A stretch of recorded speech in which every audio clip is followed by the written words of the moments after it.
વિકાસ trust Sakariya Shri વીરભંજન Hanuman આખા ભારતના ઇતિહાસ ભારતની અંદર સ્વયંભૂ સૂતી મૂર્તિ એક જ આખી સાકરિયામાં સ્વયંભૂ મૂર્તિ છે એનો અમે જીર્ણોદ્ધાર કરવા જઈ રહ્યા છે। મૂર્તિ પ્રાણ પ્રતિષ્ઠા એકાદશી મારુતિ યાગ નું આયોજન કરેલ છે।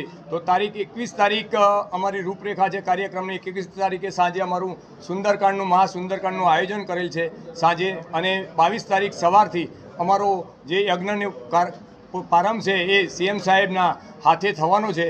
તો સવારે 9:15 કલાકે સીએમ સાહેબનું આગમન થશે અને આપણા યજ્ઞશાળાનું આરંભ કરશે, અને પછી સાંજે અમારું સાંસ્કૃતિક કાર્યક્રમનું આયોજન છે 22 તારીખનું જિગ્નેશ દાદા રાધે રાધે એનું 8:30 કલાકે આપણે આયોજન કરેલ છે।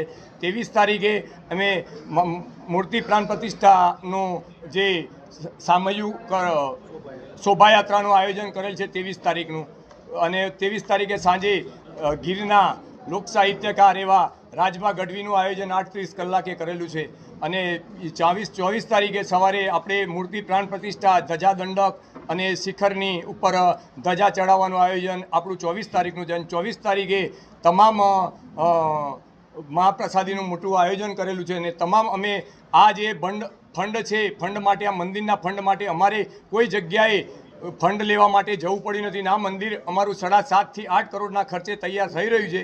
કોઈ જગ્યાએ અમારે દાતાશ્રીઓ માટે કે બહાર બુક લઈને પણ જવું નહીં પડ્યું।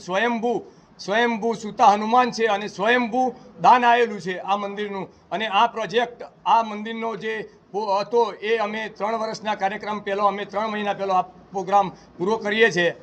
એ જય સિયારામ। દર્શનાર્થીઓ માટે અને દરેક પાર્કિંગની શું વ્યવસ્થા છે એ બાબતે અમે પાર્કિંગની વ્યવસ્થા અમારી જનરલ પાર્કિંગની અમે હાઈવેથી અડીને કરેલી છે, અને અમારી ગામની પાર્કિંગની વ્યવસ્થા અમારા આમંત્રિત મહેમાનોની બેઠક વ્યવસ્થા સાંજની અને અમારી પાર્કિંગની વ્યવસ્થા એમની અલગ કરેલી છે।